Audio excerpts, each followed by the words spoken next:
Amém, que Deus os abençoe. Segundo Crônicas, no capítulo 26. Aleluia. Obrigado pelo louvor. Que Deus abençoe vocês. Que Deus abençoe a todos nós com a sua palavra nessa manhã. Semana passada trouxe uma palavra do Senhor à igreja e foi uma palavra que nos diz que nós temos do Senhor refrigério, nós temos alimento e nós temos alegria, e que é de graça, nós não temos que pagar por isso, o Senhor nos dá. E eu falei que qualquer igreja que coloca um preço por isso, está fazendo a coisa errada. O Senhor nos dá e Ele nos renova a cada momento, e essa palavra tem que ser entregue para que o nome do Senhor seja glorificado. Mas eu falei durante a mensagem que tem algo que nos afasta de recebermos essa mensagem, e somos nós mesmos. Não é ninguém, não é o meio, somos nós. Se nós escutarmos tudo isso e decidirmos que não a queremos, a rejeitarmos, então nós não vamos recebê-los. Que essa manhã o Espírito do Senhor quebre as barreiras em nós, e que essa palavra que vai ser ministrada venha trazer frutos em abundância para a glória do Senhor Jesus Cristo. A partir do verso 16, vamos ler até o verso de número 18.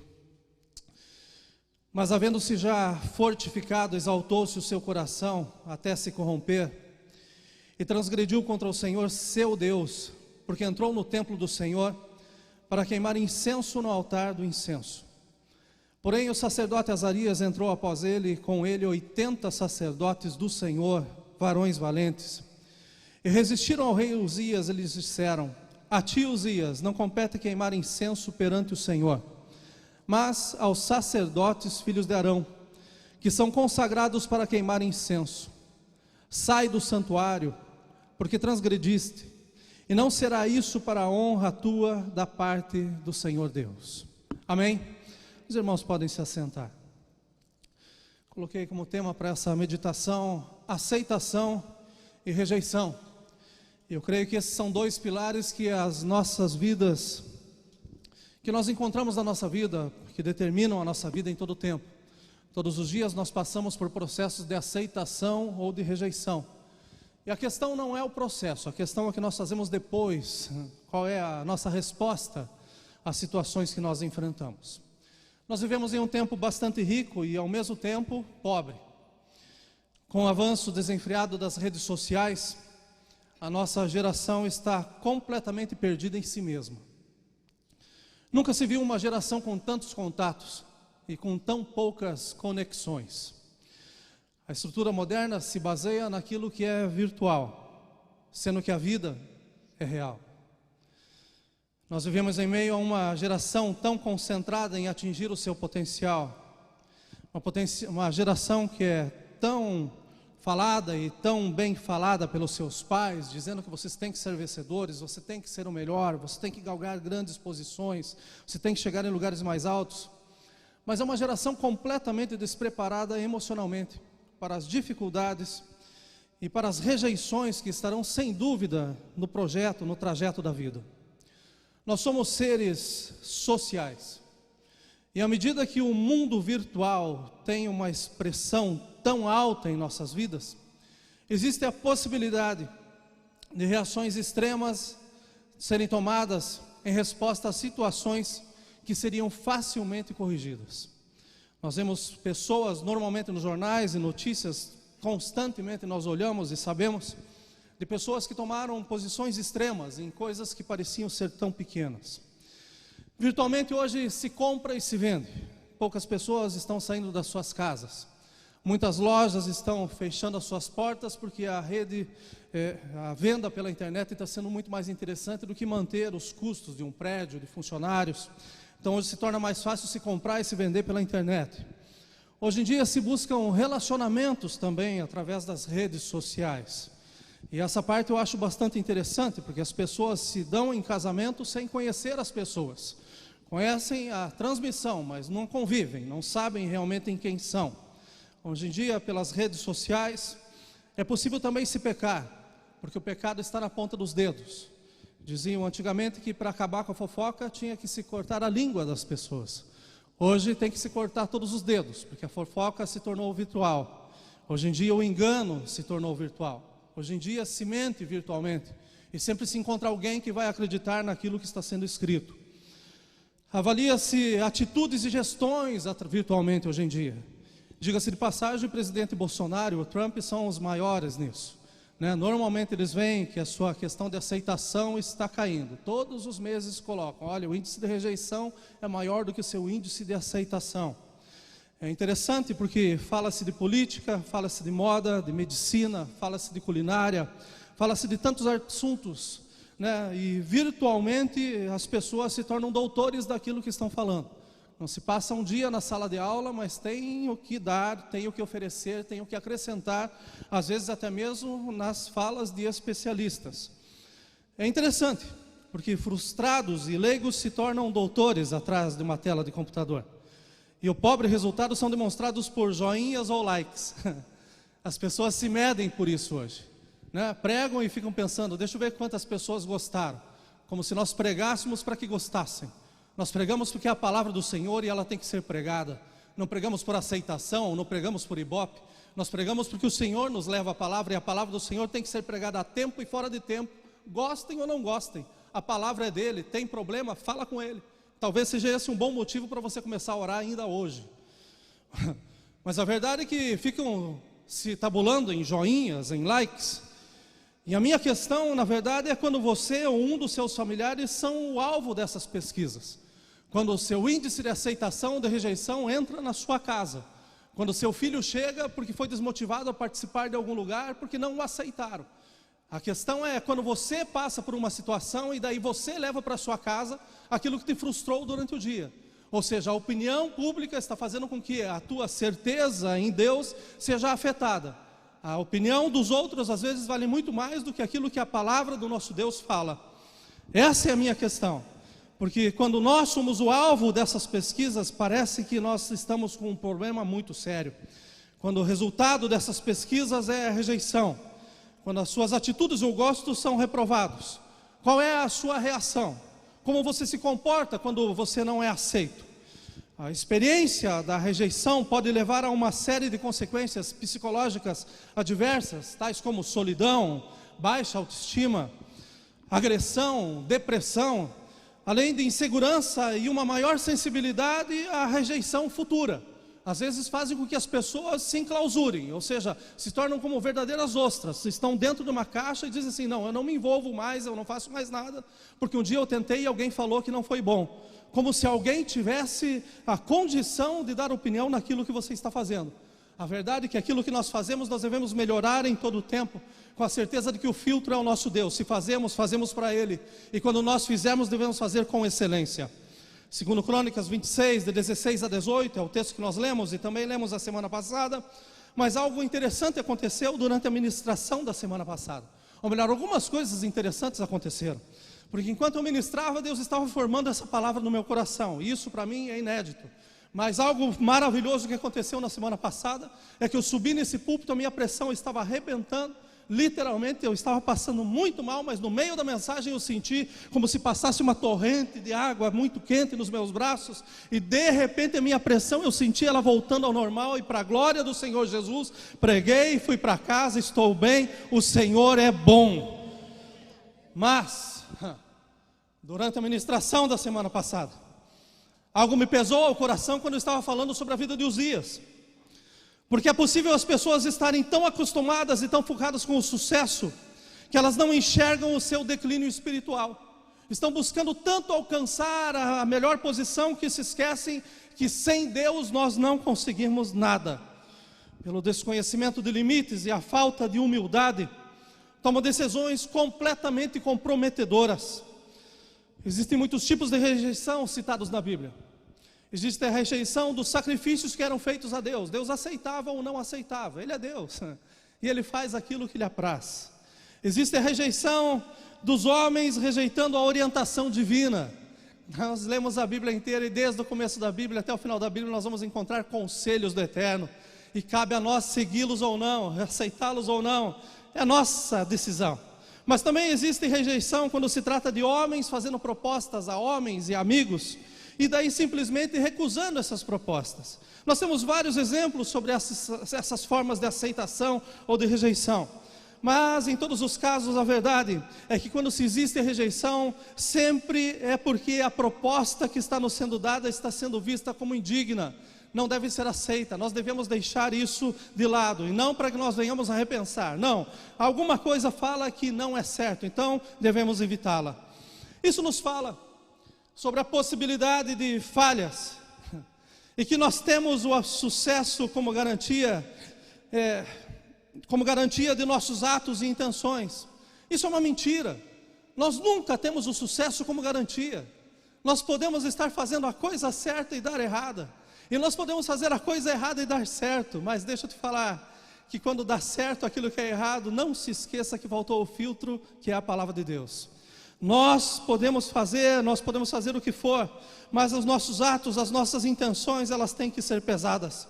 E por maior que seja o nosso preparo, isso não significa que nós vamos ter sucesso no final, de forma alguma.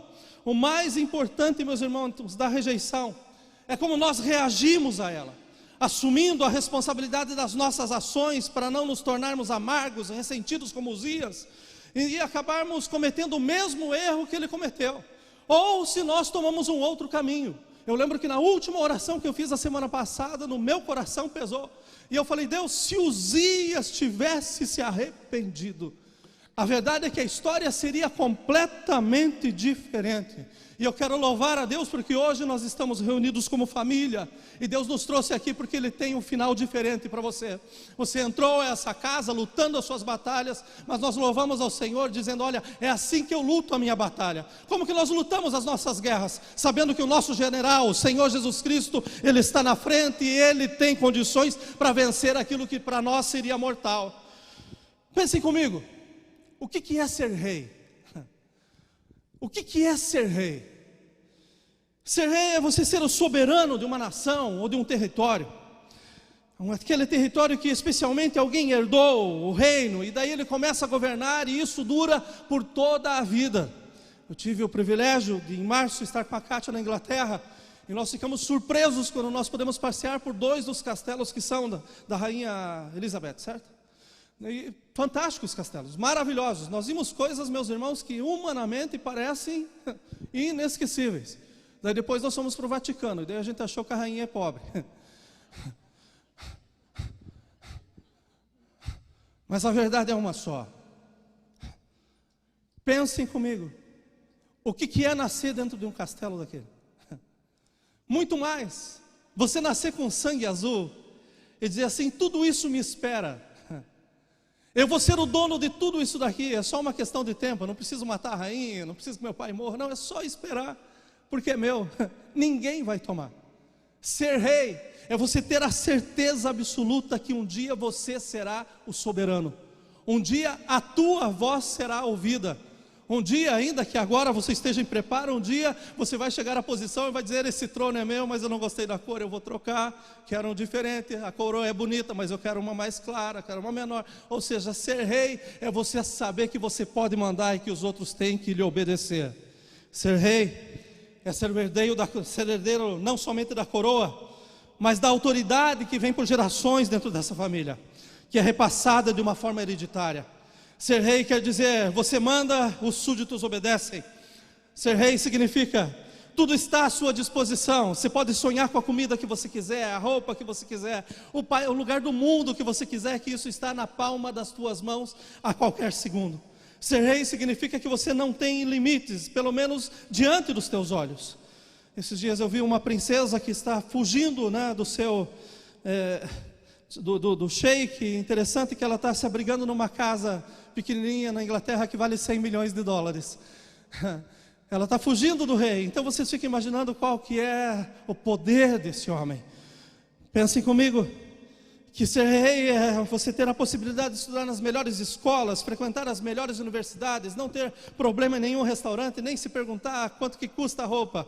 Ser rei é você saber que você tem moradia garantida para todo o tempo, e o dia que você enjoar de um endereço, você tem um outro endereço que já está à sua disposição.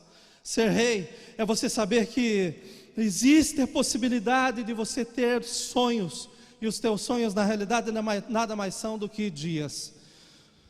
Melhores do que todas essas coisas, você sendo rei, eu fico perguntando, o que garante a estrutura para um rei quando ele é rejeitado? Qual que é a estrutura que ele tem? Quando se levantarem contra a sua nação, quando chegarem contra a sua casa, quando o inimigo bater na sua porta, além daquilo que ele tem dentro de si, qual que é a sua estrutura, como que ele pode resolver, como ele pode agir com relação àquilo que lhe é proposto. Uzias, ele vinha de uma linhagem que começava bem e terminava mal. Os reis que o antecediam eram reis que começavam na presença de Deus e de repente esqueciam Deus no meio do caminho. E infelizmente foi isso mesmo que ele fez. Mas ele reinou por 55 anos.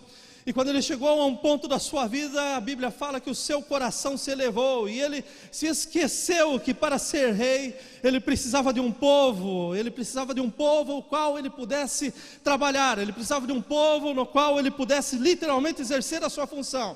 Mas o que havia acontecido é que ele já não lembrava mais que ele servia a um povo. Ele já não lembrava mais que esse povo foi o povo que lhe deu nome, foi o povo que lhe deu fama. Foram aqueles que trabalharam e que seus nomes nunca foram colocados, nunca apareceram. Estavam ao seu redor e simplesmente o que ele via era a sua posição. A verdade é que ele pensava que todo o sucesso alcançado até aqui não era fruto do trabalho, mas era sim fruto da bondade e da lealdade humana. Ele pensava que todas as coisas lhe eram possíveis, tudo estava disposto na ponta dos seus dedos. Mas agora, quando o seu reinado está completamente estabelecido, ele se defronta com a rejeição. Azarias e mais 80 sacerdotes. Não foi só um, mas foram 80, e homens bravos, homens que tinham Deus e que sabiam que aquilo que o rei estava se propondo a fazer estava completamente errado. Esses homens tentam defender não somente o altar, mas eles tentam defender o rei. Eles se apresentam diante do rei, e os irmãos sabem que começa uma verdadeira luta. O rei querendo queimar incenso e os homens dizendo: isso não é para que você faça, isso não é para que você tome nas suas mãos. A sua posição termina onde começa a posição de Deus. Aonde Deus começa a mandar, termina toda a sua coroa, termina o seu poderio. A verdade é que a decisão de Uzias foi uma decisão que o levou à ruína, porque ele não escutou conselhos. E a Bíblia nos fala que na multidão de conselhos mora a sabedoria. Se esse homem tivesse escutado não um, mas 81 homens falando não faça, esse homem poderia ter voltado atrás e ter se arrependido e ter dito: Deus, errei, mas pela misericórdia estende a sua mão sobre mim. O que estamos passando nos dias de hoje é que de uma forma menor, porém com um significado ainda mais amplo, nós somos a igreja do Senhor, nós somos reis e sacerdotes, mas isso não significa que nós não passaremos por rejeição. Isso não nos dá como se fosse uma carteira que nos isente de qualquer problema, dizendo: eu sou filho de Deus, eu tenho tudo que eu preciso. Não, isso não nos dá nada nesse sentido. Pelo contrário, Jesus falou: olha, vocês vão ter tribulações, mas olha, tenham bom ânimo. Ao contrário de Uzias, nós precisamos entender que todas as coisas contribuem juntamente para o bem daqueles que amam a Deus, daqueles que foram chamados pelo seu decreto. E quando nós nos defrontarmos com rejeição, tenho certeza absoluta que aquele que nos ama, aquele que nos aceitou da forma como nós somos, tem um plano ainda mais excelente, tem algo muito maior para fazer. Então nós precisamos esperar em Deus nos momentos em que nós enfrentamos situações em que nós recebemos conselhos dizendo: não faça, não é por aí, não entre por esse caminho. Eu prego essa manhã para pessoas que em seus relacionamentos foram rejeitadas, ou que foram rejeitados, ou que estão passando pelo processo da rejeição. Eu nunca passei por isso, mas eu penso que deve ser um momento terrível e amargo na vida. Mas eu tenho certeza absoluta que o nosso Deus continua caminhando conosco em toda a situação. Eu prego essa manhã para ministros e obreiros que estão passando pela rejeição, que pensam que o seu chamado não é de Deus, que pensam que o seu ministério está acabado, que pensam que a sua vida está acabada. Mas deixa eu te lembrar que aquele que chamou é responsável pelo chamado. Prego essa manhã para profissionais que estão em busca de um trabalho. O seu currículo é tão grande, mas em todos os lugares que bate a porta é fechada, então você se sente rejeitado.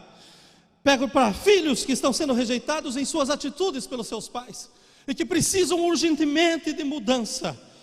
Pego para pessoas que estão passando pelo processo duro da falência. E se tem algo que nós não somos preparados na vida é para passarmos pela falência. Mas deixa eu te falar que em todo tempo Deus tem algo novo para nos ensinar. Porque muitas vezes o que nós alcançamos não tinha a bênção de Deus. E aquilo que Deus quer fazer é com as suas próprias mãos, dizendo: olha, não tema, porque eu estou contigo. Aleluia, aleluia. Enfim, eu prego para aqueles que estão nesse exato momento sendo rejeitados, aqueles que estão se sentindo podados, incompetentes, e que infelizmente ainda pensam em tomar as suas próprias, ou melhor, tomar em suas próprias mãos a ação que deve ser feita, assim como fez Uzias. Ninguém me rejeita, ninguém se levanta dizendo que eu não posso, que eu não devo. Eu tenho condições de estar aqui, eu posso fazer aquilo que eu quero. Deixa eu te lembrar que a nossa vontade termina aonde começa a soberana vontade de Deus. E por maior que seja o nosso livre-arbítrio, existe um momento em que Deus vai se apresentar diante de nós, e cabe a nós tomarmos a decisão de aceitá-lo ou não. E hoje nós estamos diante da palavra do Senhor, e essa palavra nos chama a tomarmos uma decisão nele, porque o próximo passo que nós vamos tomar depende de vida ou morte. E se Ele estiver conosco, a vida é certa. Mas se virarmos a porta para Ele, com certeza a morte também é certa.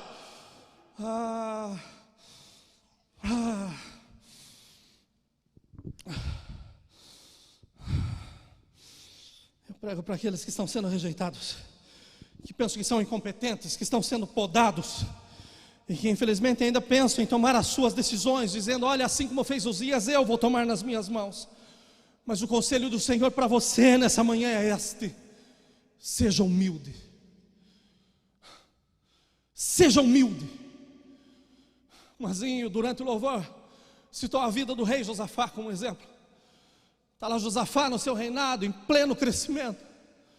Os inimigos se juntam. É interessante porque sempre há mais harmonia entre os inimigos do que os amigos. Os inimigos rapidamente se unem e dizem: nós vamos acabar com ele. Esse homem se vê impotente. Mas é maravilhoso quando a gente se sente impotente e não sabe o que fazer, mas a gente sabe para quem se apresentar. E a Bíblia fala que Josafá vai na parte nova do templo. Na frente do povo o rei se despe, e ele faz uma oração dizendo assim: olha, em mim não tem forças, mas ele diz: Senhor, na tua mão está a força e o poder, e não há o que te possa resistir. Por causa dessa oração humilde desse rei, o nosso rei se levanta, o nosso Deus se levanta. No meio do louvor há uma palavra profética, e a palavra profética não poderia ser essa: olha, não tem mais, porque amanhã o Senhor lhes dará grande livramento. Aleluia, aleluia. Humildade está faltando para nós, igreja, para reconhecermos que nós não temos poder para tomar as decisões que estamos tomando. Precisamos ser humildes o suficiente para colocar o nosso joelho no chão, o nosso rosto no pó, nosso rosto na palavra, para buscar de Deus uma resposta. Ele luta as nossas batalhas. Aleluia, aleluia, aleluia. É assim que nós lutamos as nossas guerras, com humildade. Com humildade para entender que se o Senhor não pelejar por nós, nós morremos. Precisamos do Senhor. A humildade é a arma mais poderosa para se vencer no terreno duro, árduo, inapropriado para a sobrevivência da rejeição. Se nós somos humildes o suficiente para entender que às vezes nós não seremos aceitos pelo mundo, não seremos aceitos pelo homem, nós não seremos aceitos por muitas vezes em situações da igreja, mas deixa eu entender que é melhor ser rejeitado aqui do que ser rejeitado por Ele. Ele nos aceita. Israel se exaltou, Uzias deixou o seu coração se elevar. E você não acha que esse processo que você está passando é para a glória do Senhor? Você não acha que quando você foi rejeitado, quando você escutou ou não dos homens, isso pode significar um por enquanto, espere em mim, porque Deus tem um milagre ainda maior para fazer. Você pensa que para Deus é mais importante o seu saldo bancário do que o seu nome no livro da vida, e daí você recebe não num negócio, você fica dizendo: mas por quê? Eu era o melhor, eu tenho o melhor preço, eu sou o mais competitivo. Deixa eu te falar que Deus te ama tanto, que Ele sabe muito bem que você não pode se corromper com dinheiro. Ele não quer perder o seu coração para o dinheiro, mas Ele quer que o seu nome continue escrito no livro da vida. E Ele te diz que nada faltará na tua casa, porque Ele continua sendo o sustentador. Você pensa que Ele não conhece o teu status imigratório, e que você está pensando em mentir sobre casamento para se sentir aceito. Nosso Deus não é um Deus de jeitinho. O nosso Deus é um Deus de promessa. Ainda que pague 20 anos, 19 anos, 15 anos, 30 anos, não tem problema, porque no dia certo Deus lembrará de você.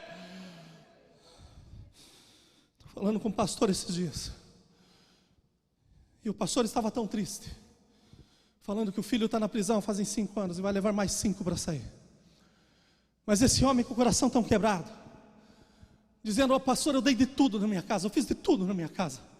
O meu filho se perdeu de um jeito, pastor, que hoje eu sei onde ele está, porque ele está preso. Mas os últimos 3 anos o meu filho dentro de casa pastor, eu não dormia. Era orando de manhã, de tarde, de noite, dizendo: Deus guarda meu filho, Deus guarda meu filho, Deus guarda meu filho. E daí eu falei: pastor, o senhor não acha que seu filho está guardado? O senhor não acha que agora toda semana ele quer lhe ver, e toda semana o senhor pode levar o pão da vida para ele? E nesse tempo Deus pode completar a boa obra que Ele já começou. Será que Ele não tirou ele para que o mundo não o trague de uma vez, mas agora o Senhor possa se revelar a ele de uma forma especial?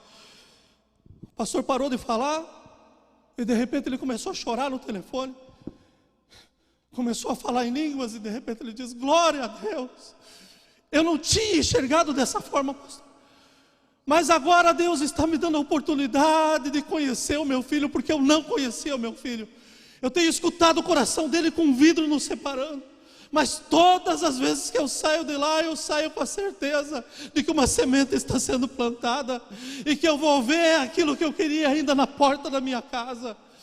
Mas ainda, pastor, essa semana chegou o documento na minha casa, e eu nem agradeci a Deus. Chegou o meu green card. Eu recebi o meu green card por causa da idade do meu filho. Foi ele que me deu os documentos.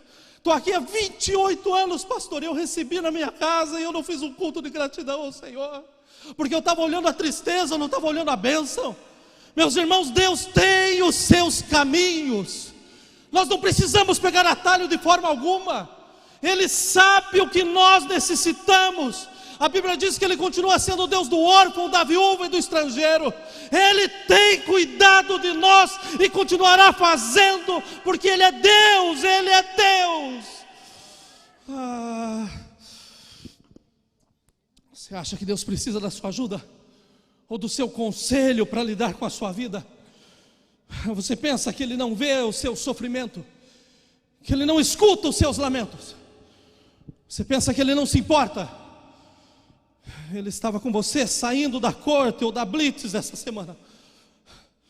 Ele viu a tua cabeça caída, o teu semblante caído. Mas deixa eu te lembrar, quem que estava andando do teu lado era Ele mesmo. Tenho visto pessoas que não falam um A em inglês, tendo que se apresentar diante do juiz, e o juiz dando uma multa e dizendo: não faça de novo, não faça de novo, não faça de novo. A única coisa que eu digo é a misericórdia do Senhor que tem nos alcançado. Ele sabe, meus irmãos, a capacidade que cada um de vocês tem, que nós temos. É interessante que você tenha a capacidade de engenheiro, mas Ele te pôs como ajudante porque Ele requer de você humildade. A América é a maior escola de humildade do mundo. E daí você já se matriculou, porque você está aqui. E vai de você repetir o ano ou não. Aceite o tratamento. Ele permitiu você estar aqui. Tem milhões que queriam estar sentados aqui nos nossos lugares essa manhã, e eu te garanto que eles iam estar nesse culto pulando, glorificando pelo menos uma semana, porque depois iam se tornar assim. O que Deus faz é obrigação, é dever dele. O nosso Deus não é obrigado a nos fazer nada, meus irmãos. Se Ele o faz, é pela misericórdia, é pela sua graça. Se Ele tem nos dado e tem nos dado em abundância, nós devemos entrar por essas portas, olha, com júbilos, com cânticos. Mas dói na alma. Chegar na casa do Senhor, está o pastor orando, tem 2 ajoelhados e o resto conversando. Como quem diz assim: estamos esperando o show. O teu culto começa na sua casa. Começa no momento que está tirando a tua roupa e dizendo: hoje eu vou pôr o melhor que eu tenho, porque eu estou indo me encontrar com o Rei dos Reis, o Senhor dos Senhores, e Ele é digno de adoração. Ele nos conhece. Mas deixa eu falar para vocês qual que é o problema. Ele nos matricula nessa escola chamada América, e daí a gente tem que passar por muitas situações que a gente não gosta. Ele pega engenheiro, faz se tornar auxiliar do pedreiro. E o que ele requer de você é humildade, não é intransigência, não é teimosia, não é convivência com o pecado, não é inveja com o trabalho do teu patrão, não é inveja com o carro do teu patrão, com a casa do teu patrão. Todos nós pagamos um preço para chegar aonde nós estamos. E deixa eu te falar que você vai pagar o preço por um tempo e também vai chegar, e não seja orgulhoso depois, mas manifeste da graça, do amor, da compaixão que você está recebendo hoje. Porque ninguém é obrigado a te dar colchão, roupa, ninguém é obrigado a montar a sua casa, ninguém é obrigado a te fazer se sentir bem, ninguém é obrigado a te dar nada. Nós fazemos porque Deus nos move a fazer. Nós manifestamos de graça aquilo que nós recebemos. O cuidado do Senhor é aquilo que está te alcançando. Pastor, eu não gostei dessa mesa porque só tem 4 cadeiras. Você devia ter ido na minha casa 21 anos atrás, porque tinha uma mesa que era para ter 3 pernas, só tinha 2, então encostava na parede. Mas a gratidão era pelo pão que estava em cima, e pelo irmão que me deu a mesa quebrada. Nós estamos vivendo, meus irmãos, e me perdoem, parece que é no meio de uma raça e não no meio de um povo. Porque está sendo tão comum querer o melhor, mas não pagar o preço por aquilo que se tem. Não lembrar que o pouco que se tem foi dado pela benevolência do nosso Deus. O problema é que nos incharam por muitos anos. Uma das carnes mais caras que tem aqui é do gado criado com capim. É cara, mas é boa. Você não encontra hormônios nessas carnes e tantas outras porcarias que eles colocam lá para preservar. Já a carne que nós compramos, que é essa baratinha do mercado, você pode comprar a carne sem gordura nenhuma, mas você pode pôr na frigideira para fritar sem óleo, que o óleo sai da carne. Você compra a tua churrasqueira, em 1 mês a churrasqueira já começa a enferrujar, e a da carne. Limpa o máximo que puder, não adianta. 2, 3 meses está lá enferrujado. É da carne. É aquilo que trataram. Pegaram o gado e trataram com tudo. Pensaram que era um bode, deram de tudo para os bichos comer, só para engordar, crescer rápido e vender. O consumo está atrás disso. E daí engordaram um rebanho tremendo. A verdade é que esse gado ele não cresce, ele incha. E foi desse alimento que ofertaram à igreja do Senhor por tanto tempo. E que infelizmente nós comemos. Quem aqui que nunca ouviu pregação como essa? Você tem que sonhar, os seus sonhos são importantes. Quem tem promessa não morre. Você é mais do que vencedor, camarada cheio de pecado, mas você é mais do que vencedor. Está vencendo a paciência de Deus com o teu pecado. Eu escutei uma oração um dia que eu me assustei. Eu fui orar, um pastor estava indo viajar, chamaram os pastores para orar, e o irmão que estava orando orou assim: pastor, faz assim com o teu servo, a tua palavra diz que 1000 cairão ao teu lado e 10.000 à tua direita. E eu fiquei pensando, será que são 11.000 aviões ou 11.000 pessoas que vão morrer? Mas nos encheram disso, porque nós somos chamados para ser cabeça e não cauda. Nos deram alimento da pior qualidade. Os altares estavam cheios de promessas. Eu escutei de vários pastores que andam por aí, por isso que eu não abro essa porta aqui. Eu escutei em conversas informais esses homens dizendo assim: olha, você pode falar qualquer coisa, se a igreja estiver calada, diz que Deus vai mandar grincar, que daí a glória a Deus é aleluia. Os púlpitos estavam cheios disso, de promessas do homem, que engordaram o povo. Mensagens que na verdade te incharam, mas que infelizmente não deram raiz. E é por isso que em todo tipo de vento que você enfrenta em sua vida, você é levado facilmente. Essa manhã eu te trago em Deus, meus irmãos, cura para a tua alma. E a cura é muito simples. Seja humilde. Porque é muito bom receber o sim em todos os lugares. Mas quando nós recebemos um não, nós precisamos ser humildes o suficientes para entender o porquê. Filipenses 2:3 fala assim: olha, nada façais por contenda ou por vanglória, mas por humildade. Cada um considere os outros superiores a si mesmo. Devido ao egocentrismo inato do homem caído, meus irmãos, o mundo não tem em autoestima a humildade e tampouco a modéstia. A Bíblia, no entanto, ela vai na contramão do mundo. Ela tem um conceito que é completamente teocêntrico, é em Deus. É um conceito que está em Deus e não que é formado nos homens. É um conceito que nos fala de salvação. É um conceito que nos fala de vida nova, transformada para a glória do Senhor. E é um conceito que nos mostra a importância máxima da humildade. Eu acho interessante os médicos que acham o problema, mas não receitam a cura. Vocês já viram isso? Você está indo num quiropracta que você sai de lá sem dor e 5 dias depois você tem que voltar para a próxima consulta. Você passa anos com o mesmo problema, mas ele não te cura. Mas daí o teu dinheiro todo ano troca a Mercedes dele, paga as férias dele, faz com que a família dele seja uma família bem, guardada. É interessante esses médicos que mostram o problema e não trazem a cura. Eles controlam as suas vidas, cuidam das suas famílias através das desgraças dos outros. Mas deixa eu compartilhar com vocês essa manhã rapidamente a receita que cura a rejeição. Eu recebi essa receita de graça, então eu vou dar de graça para vocês. Em primeiro lugar, a humildade bíblica subentende a consciência das nossas fraquezas e a decisão de atribuir de imediato todo o crédito daquilo que fazemos ao nosso Deus. Não somos nós, é Ele. Tudo aquilo que somos, que temos, ou melhor, aquilo que parece que nos pertence, vem de Deus, é dom de Deus.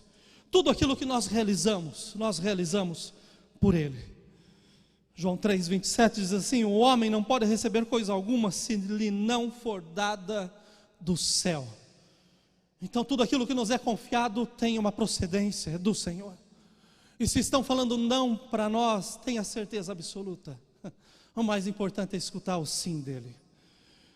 Em segundo lugar, nós devemos ser humildes, porque nós somos simples criaturas, nós somos pecaminosos, nós não podemos nos vangloriar de nada, nós dependemos de Deus para nos dar valor, nós dependemos de Deus para a nossa frutificação. E não podemos fazer nada de valor permanente sem a ajuda de Deus e do próximo. Nós não conseguimos fazer nada sozinho. Nós sempre precisamos e dependemos de alguém. E é maravilhoso quando isso acontece. Uzias chegou no auge, ele esqueceu que não foi ele que fez tudo aquilo, mas que tinha uma nação inteira que estava caminhando ao seu lado. Meu irmão, não importa a posição que você chegou, mas deixa eu te lembrar que tiveram pessoas que ficaram atrás. Seus estudos só chegaram até você porque os teus pais um dia pagaram o preço. Os teus pais um dia pagaram o preço talvez de deixar a sua família toda para trás, de dizer eu vou para a América porque lá meus filhos podem ter algo melhor. Mas deixa eu falar para vocês que a separação com os pais literalmente é dolorosa. Então para que você esteja na posição que você está, teve dor envolvida, teve sacrifício envolvido. Para que você chegue no lugar que você está, teve noites mal dormidas ou noites sem dormir, porque alguém pagou o preço para que você chegasse aonde você está. Então todo o tempo, independente da posição que você esteja, você deveria olhar para trás e dizer eu te agradeço, eu te louvo, olha, muito obrigado, Deus te abençoe. Eu achei interessante, porque hoje é dia dos pais no Brasil e eu recebi 2 ligações maravilhosas, uma da minha sogra que eu amo, e amo de verdade, tanto que eu vou para o Brasil, eu amo ficar na casa dela. A primeira que me deu, e eu até brinquei com a Cátia, falei, ô sogra, obrigado, foi a primeira que lembrou. Não. Mas é interessante que tem uns camaradas que só lembram do Dia dos Pais no Dia dos Pais. E essa semana eu vi um camarada colocar um texto lá maravilhoso. Quero te dizer e tal. Aí no final ele colocou assim: quem dera se estivesse vivo.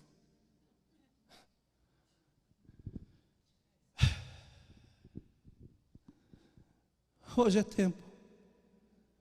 E hoje é dia de pararmos de ser presunçosos e pensarmos que tudo que alcançamos foi por nós. Alguém pagou um preço para chegarmos aonde nós estamos. Então, independente de nós ficarmos nos comparando com aqueles que foram melhor do que nós, a gente tem que saber que alguém pagou um preço atrás. E que por eles nós devemos manter a nossa posição e saber que, olha, coisas melhores virão. Oportunidades maiores vão chegar. Terceiro lugar, a humildade. Que precisamos ser humildes. A presença de Deus acompanha aqueles que andam em humildade. Isaías 57:15 diz assim: porque assim diz o alto e o sublime, que habita na eternidade e cujo nome é santo. Em um alto e santo lugar habito e também com o contrito e abatido de espírito, para vivificar o espírito dos abatidos e para vivificar o coração dos contritos. Não existe posição mais humilhante do que a gente se sentir quebrantado, do que a gente se sentir completamente quebrado. Mas eu louvo a Deus porque é aí que Deus habita. Deus não anda de mão dada com os arrogantes, mas Ele anda de mão dada com aqueles que são humildes. Maior graça é dada aos humildes, mas Deus resiste aos soberbos. 1 Pedro 5,5 diz assim: semelhantemente vós jovens, sede sujeitos aos anciãos, e sede todos sujeitos uns aos outros, e revesti-vos de humildade, porque Deus resiste aos soberbos, mas dá graça aos humildes. Os mais zelosos filhos de Deus servem ao Senhor com toda humildade. E é maravilhoso quando a gente faz as coisas para Deus e quem aparece é Ele. A minha oração é que a gente sempre esteja escondido atrás da cruz, mas que apareça aquele que não está mais nela. Seu nome é Jesus. Quarto lugar, que nós devemos ser humildes. Como crentes, nós devemos viver em humildade uns para com os outros, considerando-os superiores a nós mesmos. A casa do Senhor não é lugar para competição. A casa do Senhor é lugar para crescimento. E crescimento se dá quando nós caminhamos com pessoas que sabem mais do que a gente. Quando a gente busca pessoas que sabem menos, pessoas que têm a moral comprometida, pessoas que não estão nem aí com a vida. Deixa eu te falar que essa companhia é completamente errada. Nós devemos buscar aquelas pessoas que nos inspiram em Deus. Em Deus. Em Deus. Quinto lugar, e aqui eu termino. O oposto da humildade é a soberba. E a soberba é um senso exagerado da importância e da autoestima da pessoa que confia em seu próprio mérito. Vocês conhecem alguém soberbo? Eu falei uma vez que eu prefiro escutar um mentiroso do que o soberbo.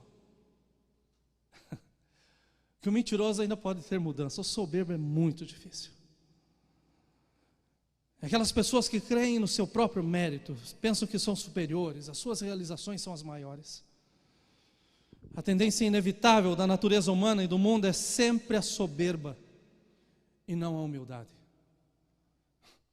É muito mais fácil você falar com uma pessoa e ela dizer que ela quer ser mais, do que ela dizer: é a favor do Senhor, eu não mereço. É pela graça do Senhor, é o cuidado do Senhor. Acá, passamos juntos no Rio, no Projeto Samuel, e tinha muitas crianças na rua, e a Kátia concentrou nas crianças, e eu peguei as professores, as pessoas para conversar. Mas depois a Kátia estava impressionada, porque cada criança que ela falava, perguntava assim: o que você quer ser quando crescer? Jogador de futebol. Jogador de futebol. Jogador de futebol. Porque o que eles veem é o brilho. O que eles veem é a fama. O que eles veem é o grito. Vocês acham que os nossos pais nos criaram para nós sermos jogadores de futebol, para que o mundo gritasse o nosso nome, para que nós tivéssemos torcidas, fã-clube, pessoas correndo atrás de nós? Ou será que os nossos pais nos criaram para que a gente desse honra para os seus nomes? Como que nós estamos criando os nossos filhos? O que eles estão vendo que é importante? O ter ou o ser em Jesus? O ser nos leva à humildade. E deixa eu te lembrar que tem pessoas milionárias que eu conheço que são mais humildes do que muitos aqui. E não porque se vestem de qualquer jeito, porque porque são humildes. Porque não estão apegadas naquilo que têm. Porque sabem que um dia a vida também acaba e isso vai ficar. Mas a verdade é que nós precisamos que a humildade volte a reinar no nosso meio. Porque se a humildade voltar a reinar aqui, então vai ser mais fácil, meus irmãos, da gente entender que toda rejeição nada mais é do que um degrau a mais para a gente se aproximar do Senhor, ao invés de se afastar. Pessoas passam pela rejeição, então a porta da casa é serventia. Não quero mais Deus, não busco mais Deus, não faço mais para Deus, não estou mais, olha, acabou. Mas deixa eu te lembrar que a rejeição deve nos levar a um passo para cima quando nós somos humildes. O Senhor não deu, então eu vou orar, porque o Senhor tem algo melhor preparado para mim. O Senhor, meus irmãos, não é o Deus do amanhã, o Senhor é o Deus do hoje. Assim como ele falou para Josafá, olha, amanhã tem livramento, deixa eu te lembrar que foi nessa madrugada que ele pôs essa palavra no meu coração. Então o nosso livramento não é para amanhã, o nosso livramento é para hoje. E nós precisamos que a humildade volte às nossas vidas. A semana passada nós fomos surpreendidos. 3 atentados. 3 coisas absurdas. Uma pessoa chegar e falar que cometeu um atentado porque ele não gostava como é a sua prevalência de raça. O outro fazer um atentado e no meio do atentado matar a sua própria irmã. Que coisa terrível. Eu desci do púlpito, um irmão chegou para mim e falou, pastor, temos que orar porque aconteceram atentados agora, na hora do culto, aconteceu um atentado. Meus irmãos, nós estamos sendo guardados por Deus de uma forma tão grande. Deus está nos guardando, nos blindando de uma forma tão grande, que nós devemos glorificar o seu nome. Mas nesses 3 atentados, algumas coisas me chamaram a atenção. A primeira foi que um governador, em rede nacional, foi lá e falou o seguinte: os atentados nada mais refletem do que a ausência de Deus, a ausência da fé. Essas pessoas não conhecem a Deus. Não passou muito no mesmo jornal, daí levanta uma socióloga que fala assim: o que ele falou está errado. Nós podemos provar que o que ele disse é mentira. E daí ela falou que virtualmente ela consegue provar. Eu escutei a namorada de um dos assassinos dizer: ele precisava desesperadamente de ajuda, mas ele nunca pediu. E isso me arrebentou. Porque uma pessoa tem que ser muito orgulhosa para não aceitar que precisa de ajuda. É o oposto da humildade. Se eu preciso de ajuda, eu grito. E se eu grito, Deus estende as suas mãos. O que eu vi nesses atentados? O governador está correto, mas a igreja precisa pregar o evangelho e a luz de Cristo precisa brilhar em meio à escuridão. Nós estamos muito guardados dentro de casa, e a palavra do Senhor tem que chegar aonde há necessidade. A ciência social, os sociólogos estão completamente errados quando as suas pesquisas são feitas virtualmente. Porque eu não consigo tirar num pedaço de papel ou numa rede social aquilo que realmente uma pessoa quer dizer. Às vezes nós estamos falando na frente da pessoa e ela está mentindo. Vocês imaginem virtualmente, se fala o que quer e acredita quem quer. Terceiro lugar, não só esse assassino, ou esses assassinos. Assim como Uzias, eu creio que eles também tiveram a oportunidade de mudar as suas decisões. Mas faltou humildade. Uzias aceitar que ele era rei e sair de dentro do templo, porque os homens o haviam tocado. Nunca. Eu vou bater o meu pé e eu vou fazer aquilo que eu não posso, aquilo que eu não devo. Mas ele não sabia que ele ia pagar com a sua própria vida. Falta humildade, meus irmãos. Nesses assassinos faltou humildade. Porque sem dúvida nenhuma, em algum lugar as suas mentes estavam quebradas, alguma dor passou, algum trauma aconteceu. Mas eles nunca souberam como lidar com a rejeição. E por causa de não saber lidar com uma rejeição, trouxeram muita mais dor. Milhares de pessoas estão sofrendo em virtude dessas atitudes.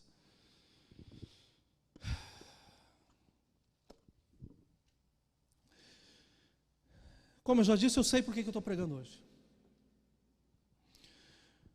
Mas eu não sei qual é a atitude que você vai tomar diante da rejeição que você está passando. Você pode fazer a mesma coisa que Uzias e decretar sua morte espiritual com o passo que você está proposto a tomar. Mas você pode alcançar a misericórdia do Senhor hoje e ter a humildade de gritar bem alto, dizendo: Deus, me ajuda. E deixa eu te lembrar que antes de você gritar, o Senhor já te mandou a resposta. O Senhor já te mandou a resposta. Seja humilde o suficiente para escutar o conselho. É tempo de novas coisas no Senhor. Você tem a decisão nas suas mãos de mudar de ideia ou permanecer sendo o Senhor das suas atitudes. Um dos primeiros atentados que teve nos Estados Unidos, eu assisti no momento em que estavam julgando, era um militar, um ex-militar. E esse homem cita um poema. E esse poema é um poema muito, de certa forma, fúnebre. Porque ele termina o poema dizendo assim: da embarcação da minha vida, o capitão sou eu. Foram as últimas palavras desse homem antes dele ser morto.